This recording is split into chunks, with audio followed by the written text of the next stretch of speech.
محمد الشتوي، فاعل جمعوي هنا بجماعة أولاد عياد الحضرية.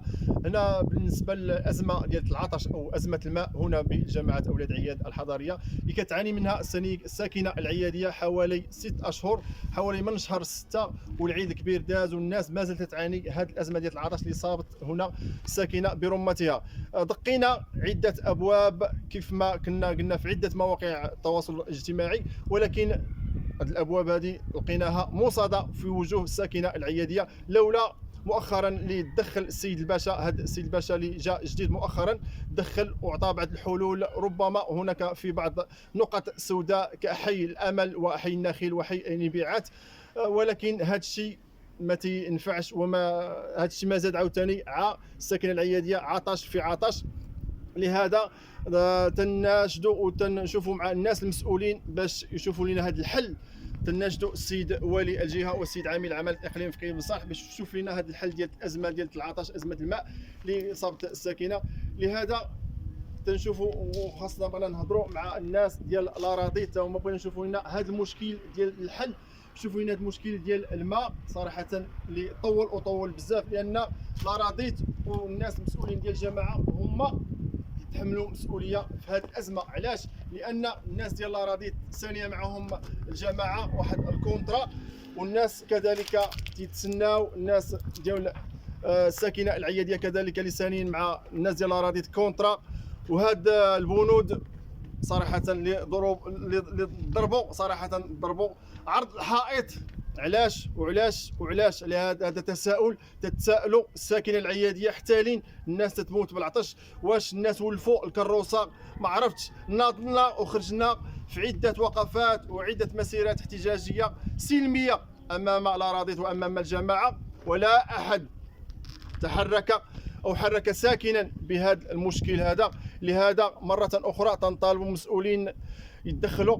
مؤخرا دارت واحد البادره طيبه من الشباب ديال اولاد عياد، داروا واحد مجموعه ديال الشباب، مجموعه ساند.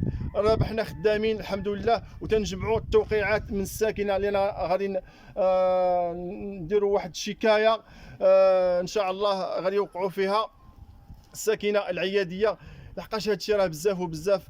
لهذا تنطالبوا عاوتاني مره اخرى من السيد الوالي والسيد عامل عمل الاقليم في قريب باش يدخل لنا يشوف لنا هذا المشكل هذا ديال الماء، لان هذا الماء عنصر وماده حيويه قال فيها الله سبحانه وتعالى في كتابه الحكيم: وجعلنا من الماء كل شيء حي.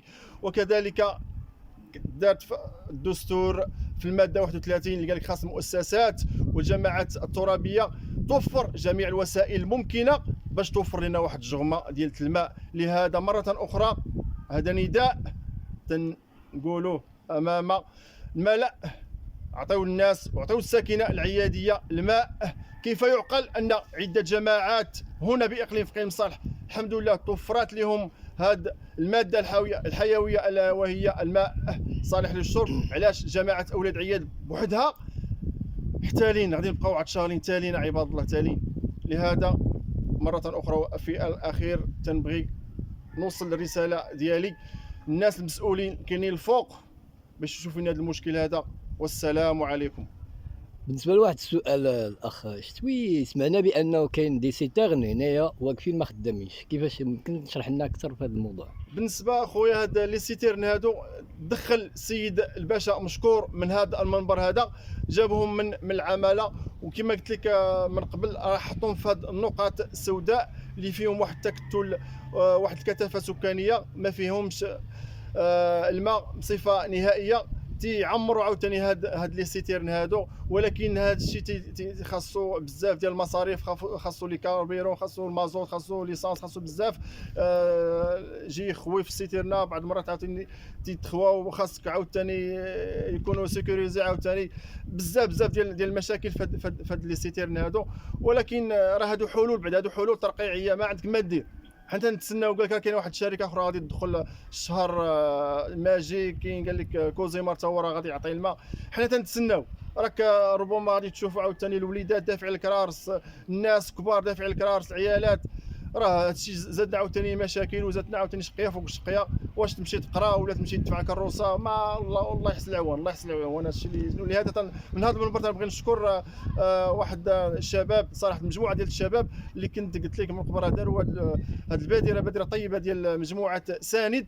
وحنا خدامين على واحد ما هو اعلامي، ودابا خدامين في واحد الشكايه. راه حنا خدامين في التوقيعات تنجمعوها من عند الناس والساكنه العياديه اللي محتاجه صراحه، محتاجه الماء.